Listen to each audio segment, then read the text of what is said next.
Hello, welcome to the EPG Pathshala program in linguistics. I am Professor Ramendra Gargesh from the Department of Linguistics, University of Delhi. Today we will discuss linguistic stylistics. This is the 13th module under linguistic stylistics and the title is Narrative Discourse from Strauss to Geneth. In this module we will be talking about some developments in the theory of narratology. We have already seen some basics about the theory of narratology in module number 12, where we talked about Vladimir Propp. But today we will look at post-Propp developments, particularly in the light of Claude Lévi-Strauss, A.J. Grimard, Tsvetan Todorov, Roland Barthes, and Gérard Geneth. The main objective of this module is to give you an idea about the developments in narrative theory so that a workable model for the analysis of narratives is developed. You have already been introduced to Propp, as I said. In order to arrive at a workable model for analysis of narratives, it is necessary to know the developments that have shaped, that bring our model into shape.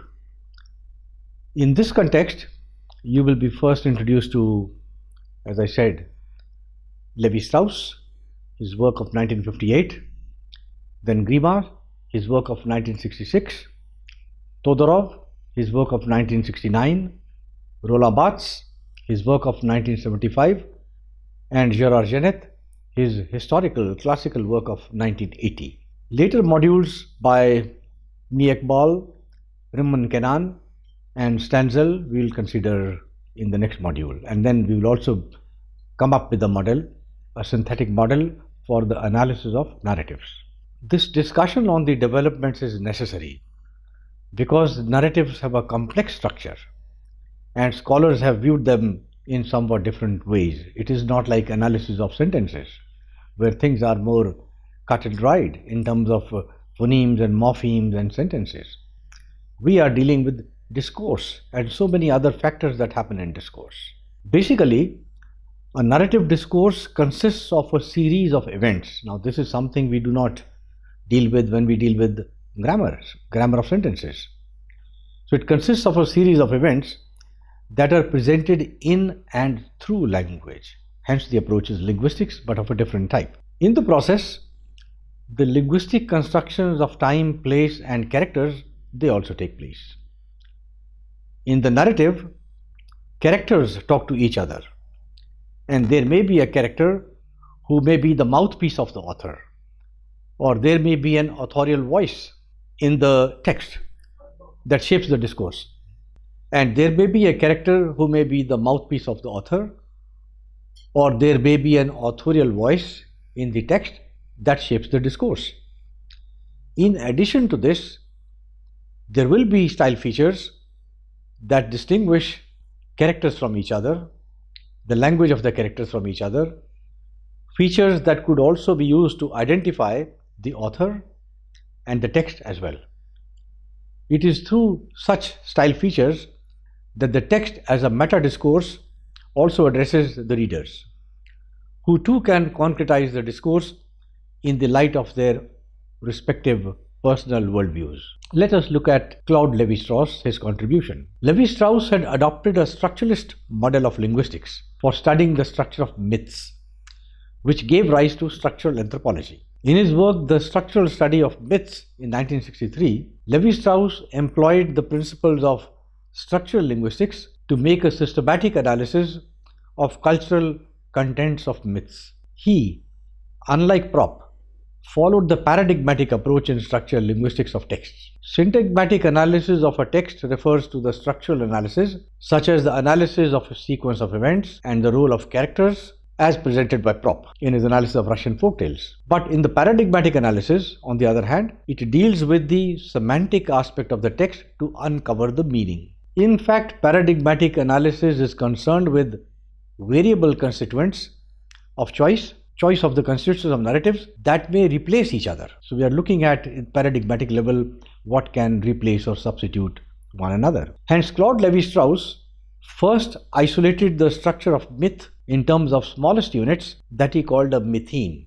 Next, he arranged the mythemes into columns and rows in the same order as they appeared in the text, so that mythemes sharing common feature occurred in the same column or rows. He could categorize the myth in terms of the order of mythemes, so he gave the concept of mytheme. A.J. Grimas further developed the idea of prop.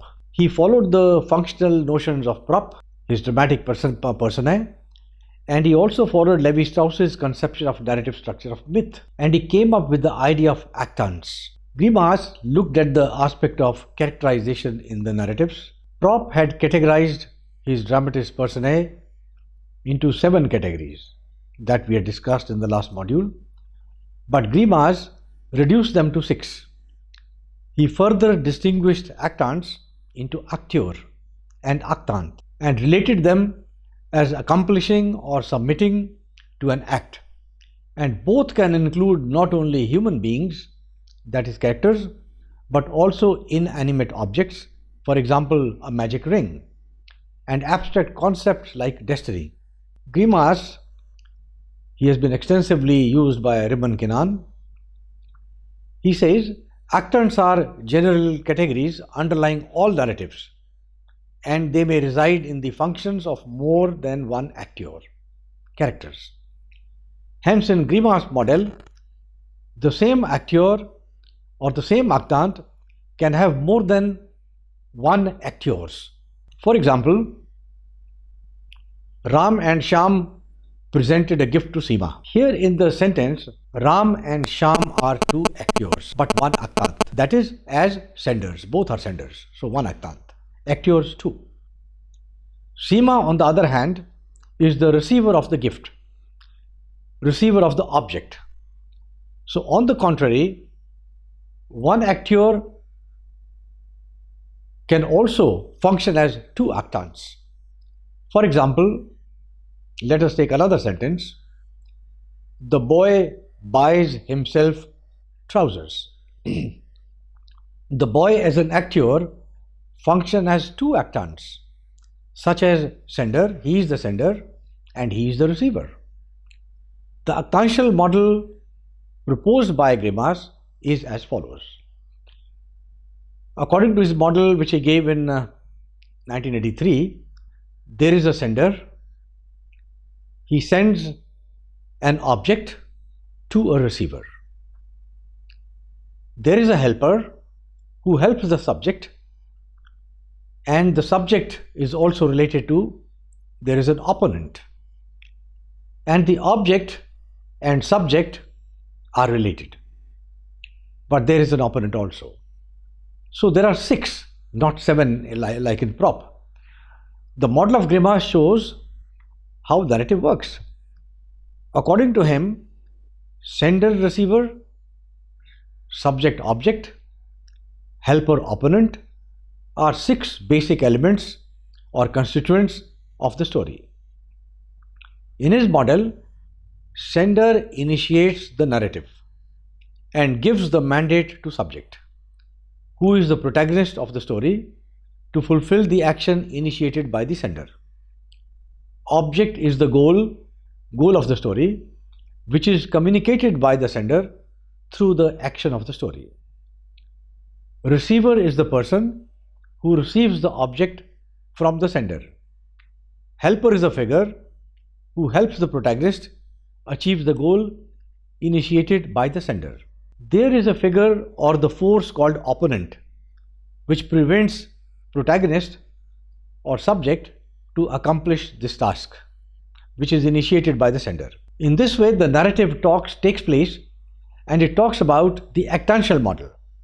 So it is between sender and the receiver, and there is a opponent. So it works on these 6 factors. Todorov, the narratologist who after Prop, Levi-Strauss and Grimas followed the structuralist approach, is Todorov, who in his Grammar of Narrative focuses on the abstract literary structure, that is, the plot structure of Boccaccio's Decameron. Unlike Grimas, He analyzes plot of 4 tales and comes to the conclusion that all these plots have something in common. He believes that narratology is not the description of a concrete work, rather it is considered as the manifestation of an abstract structure, one that is of reiterations. Todorov's narrative structure takes into account the state of equilibrium, a stable situation, which gets disrupted by some force and results in a state of disequilibrium.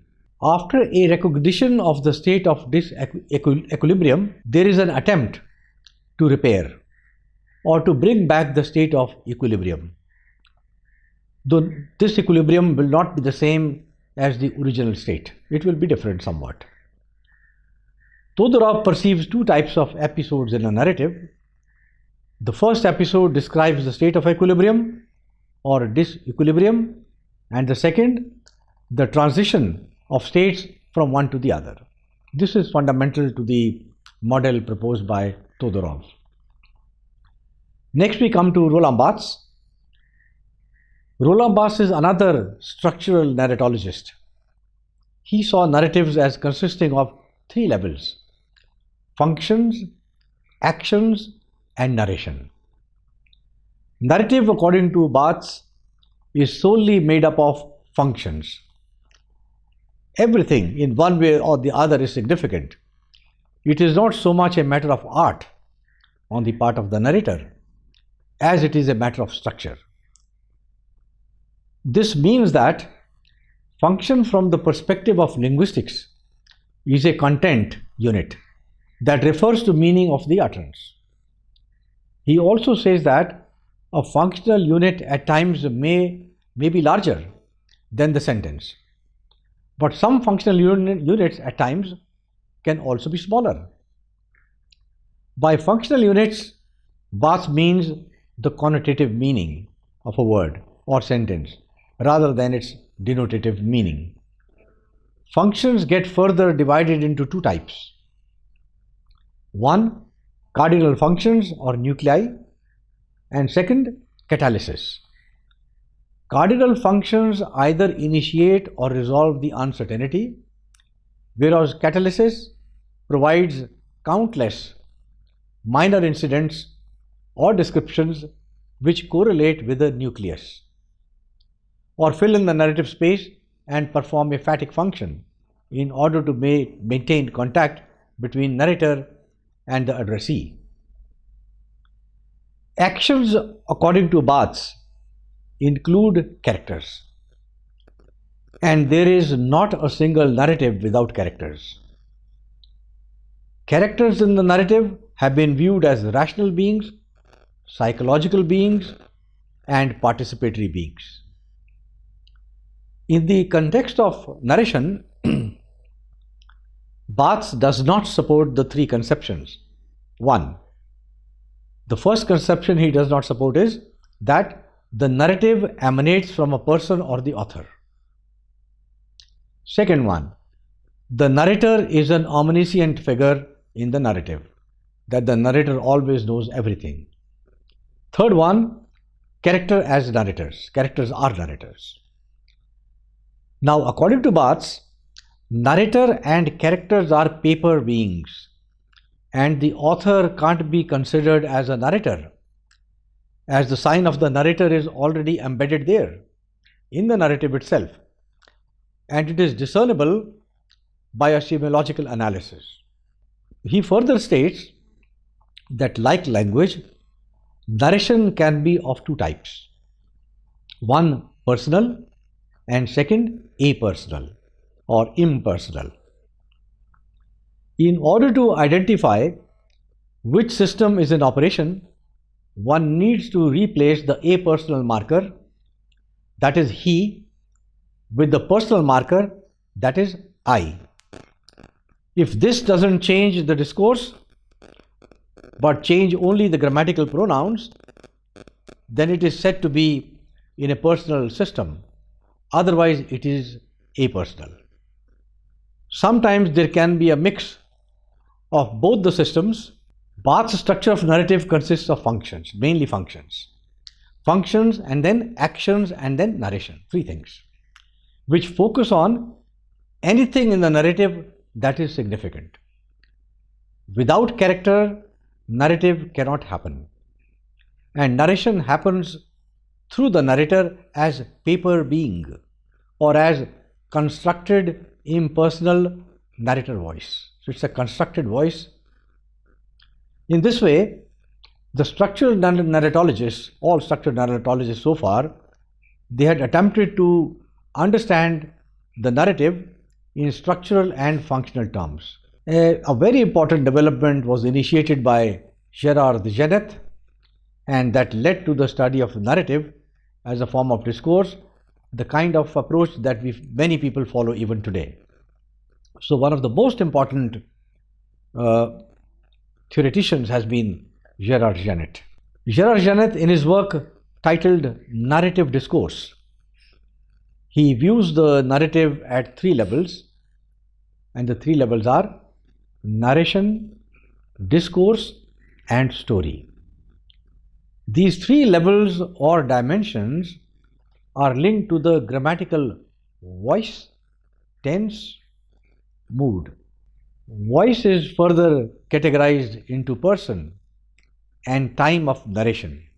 Person consists of homodiegetic and heterodiegetic modes, while time of narration is further of another four types. The times are subsequent, simultaneous, prior, and interpolated. Tense is also further viewed in terms of three categories of order. The three categories are order, duration, and frequency. Order can consist of anachronies and achrony. Duration includes ellipsis, summary, scene, stretch, and pause. Frequency has been further divided into singulative, iterative, and repetitive. And the last category is the mood. The mood is further divided into focalization and zero focalization.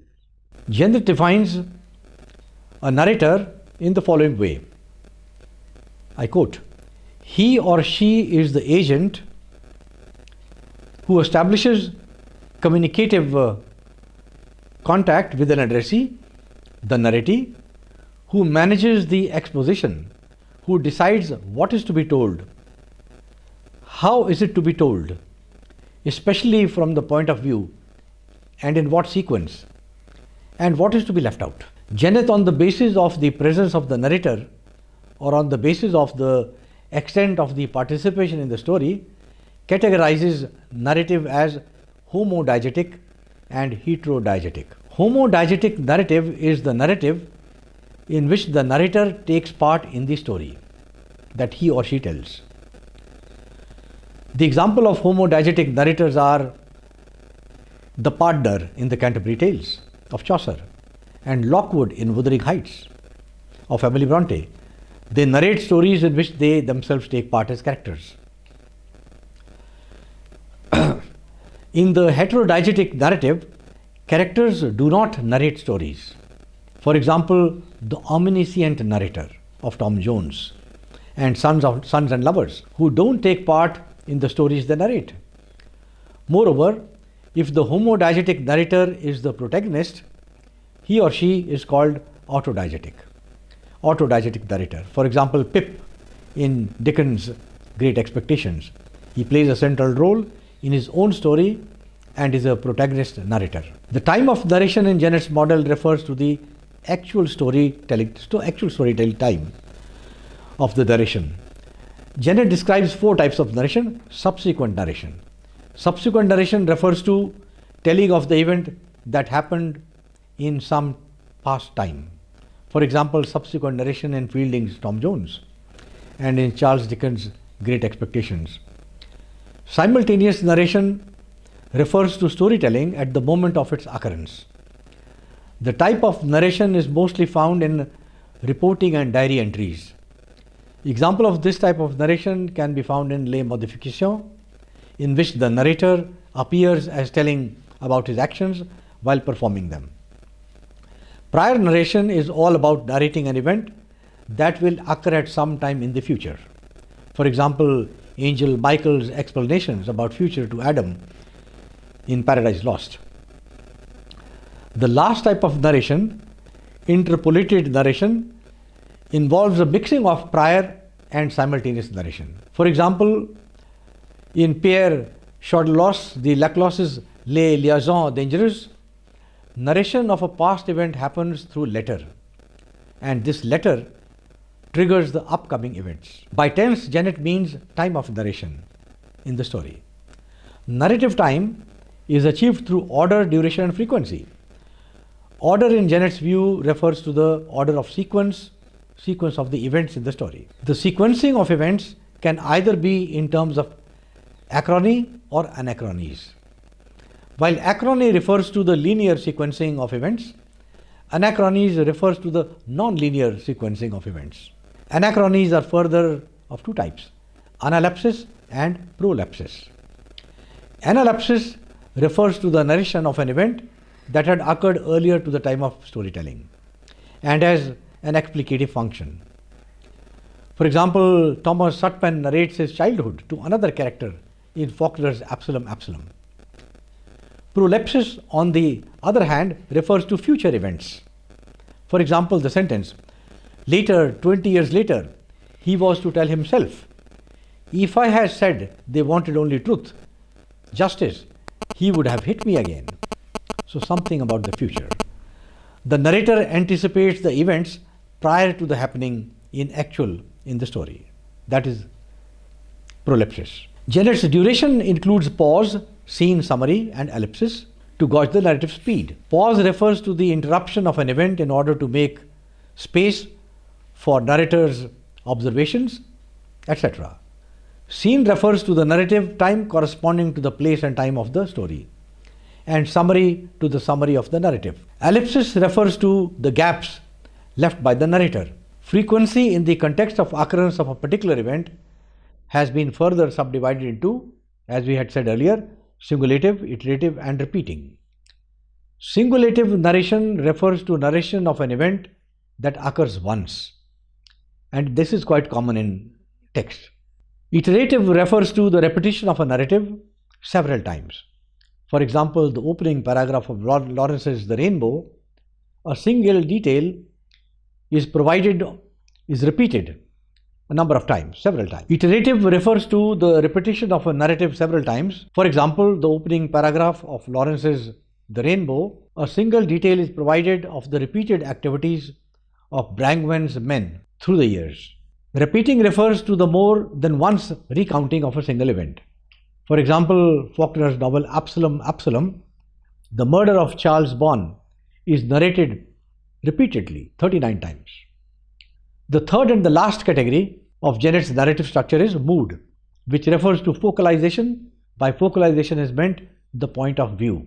Focalization is viewed of two types, internal focalization and external focalization. While internal focalization refers to the point of view of a character who is part of the narrative discourse, external focalization refers to the point of view of a narrator who is outside the discourse. An example of internal focalization occurs in the point of view of Pip in The Great Expectations, and of external focalization in Fielding's Tom Jones. To summarize, the present module has traced the developments in narrative theory from post-Vladimir Propp to Gerard Genet. In fact, Genet's three-layered distinction for the study of narratives is historical. Modification of his model as well as the final proposed model will be taken up in the next module.